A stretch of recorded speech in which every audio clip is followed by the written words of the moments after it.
Hey y'all, it is March 21st, 2024, and today's reading is in anticipation of the full moon for March 25th, 2024.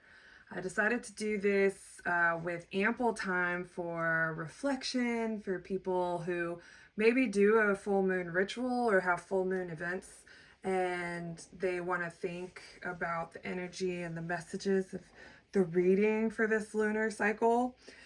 Because full moons are often about releasing, reflecting and releasing because we've reached like the end of a cycle. Um, I thought, if anything comes up today, you would have plenty of time to think about that and incorporate it into your ritual if you have that. So, what I've done here is this is the Moonology deck. And I've pulled the cards relevant to this full moon in particular. So we have a full moon in Libra, South Node, because we have a lunar eclipse in the South Node this month. And so what we have is full moons are always about surrendering to the divine. They're always about releasing something from the past, something that's happened, the way it's happened, and letting it go and just letting it be what it was, or really focusing on like what do you want to release attachment to as far as like the outcome or expectations you have for something so that you can just surrender to the will of the divine and allow life to unfold as it will. So when we talk about letting go, I think a lot of times, like when we talk about letting go or we talk about boundaries, a lot of people, myself included at times, think that means I have to end something, I have to let it go, I have to give up, I have to walk away, I have to shut the door. It's not what we're talking about. It's about allowing for things to unfold and accepting that things may not match your desired outcome, and trying to get to a place of like really open-eyed wonderment and moving forward and accepting where you are, because a win-win outcome is forecast. So this is suggesting that a lot of us are either in a situation right now where we are not feeling great, we're maybe going through a difficult situation that we're maybe considering trying to get out of, or changing something about our lives to like change our circumstances, or we are fully faced with a decision, are going to come to be faced with a decision, and we may not know what to do. It's going to be one of those decisions like, what do I do? I don't know what to do. Either it's going to be one of those decisions where it's like neither one feels great, but you have to pick like which one you can live with, or it's going to be I want both and I don't know which one to do. Either way, it's a win-win forecast. However, the hurdle that we could face with this is that when we look back at and compare this situation to past situations, or we don't have faith in our own decision-making abilities because we feel like we've made mistakes in the past, maybe particularly around situations like this, or we're trying to change, something about the way we make decisions, we have to let go, we have to surrender, we have to allow the past to be the past and realize that this is a different situation.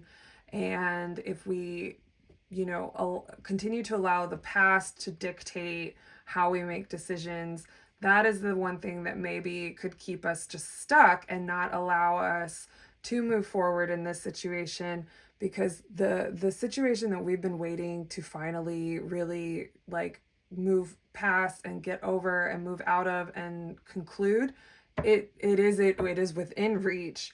However, it's all going to start with that surrendering to the divine. So let's take a journey with the tarot and get maybe some clarification, get some insight.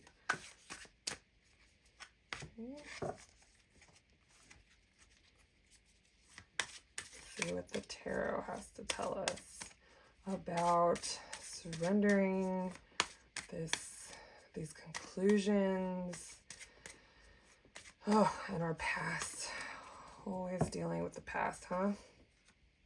Okay. So yeah, this is the Seven of Cups. This is like trying to make a decision, but worrying about which one is the right one. Not knowing, maybe feeling overwhelmed by everything that is a possibility, or or on the flip side of this, we're trying to stay the course with something, but things keep coming up that are potentially distractions that could be pulling us away, or we're on the course towards something and we're not sure if it's right. So we keep thinking about maybe doing something different. Maybe it's, so, but again, we've been told that this is a win-win forecast. Okay, the messenger. So we want to be looking out. Someone's coming. Maybe it's not a someone. Maybe it is a something. I often get my messages through nature symbolism, like actually out in the natural world through plants and animals. It could be a message in a dream. So pay attention if you are hearing something, if people keep saying the same thing, if you notice a word popping up all the time, if you notice a certain animal just making regular visits into your life, pay attention to the messages, because that's how you're gonna know which ones, because the answer is in you. Okay, the answer is in you. You just don't see it right now. All right, you have it. It's in there, and you need to connect with your unconscious self, that also connects to the collective unconscious, to your intuition, to see it. Here's the past. Here's this painful overcoming this painful stuff that could be very, very potentially holding you back. But here's this conclusion. Here's this reaching, reaching the Emerald City, and we have the support of our friends. So this is really coming to a conclusion with the support of others. So I invite you to look around and see who it is in your life that is actually helping you get along your path, and really, help, and maybe their messages are with them.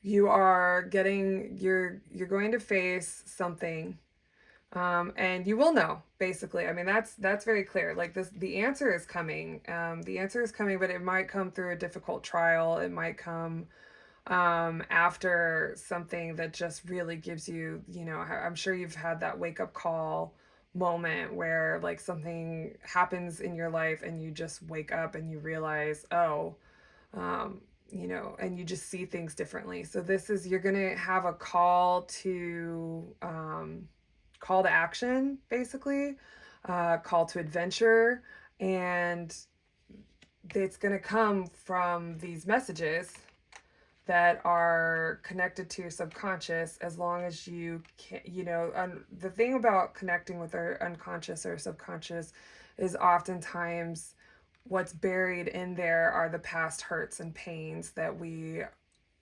have to get through. We have to walk through the path to get to the other side.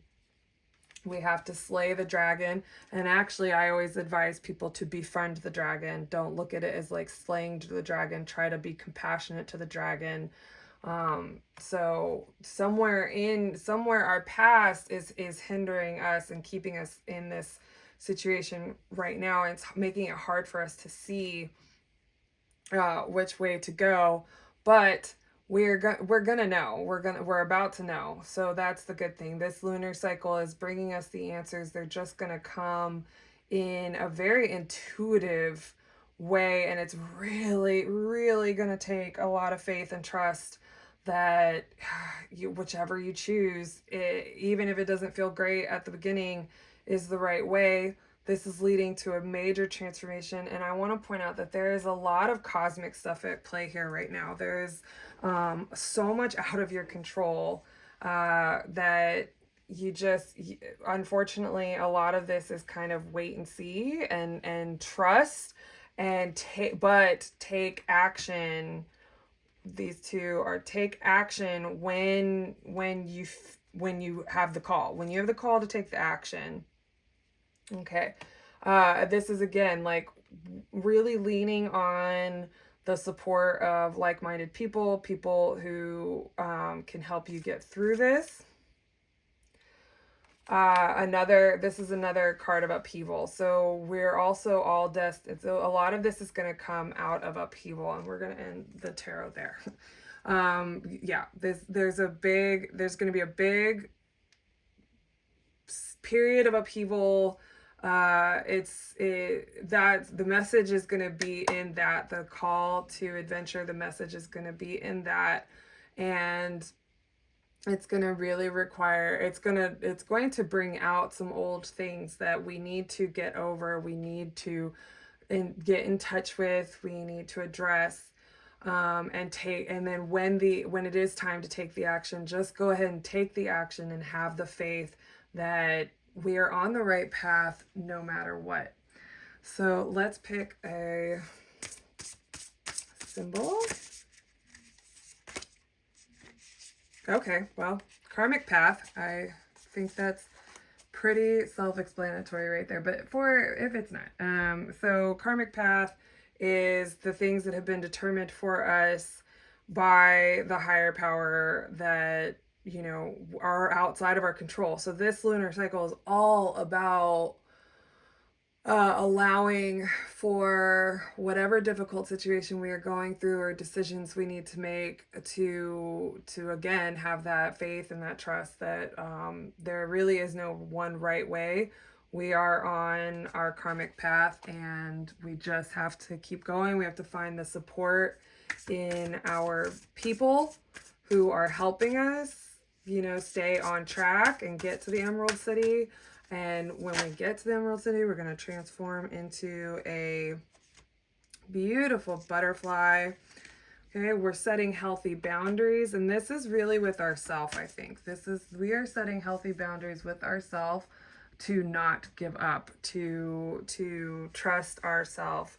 How are we caring for ourselves? How are we showing up for ourselves? How are we being present in our surroundings so that when these messages show up, or when we've noticed this call to action, or when we're with the people who, and then again, when it comes to boundaries with others, it means we're making sure to surround ourselves with people who are supporting us. Okay, an armadillo has a very, very hard shell, but underneath is very, very soft. Okay, so without that hard shell, the armadillo it would be very easy to kill. And so we are looking at the concept of having that protective outer shell, but we are remaining our same soft, sensitive self on the inside. Okay, we are not becoming hard ourselves in order to set these boundaries. We are just making sure that the people we're surrounding ourselves with are in support of our karmic path, that we are trusting ourselves, we're showing up so we can get our messages. Okay, let's pick a plant spirit and then we will let this go for today.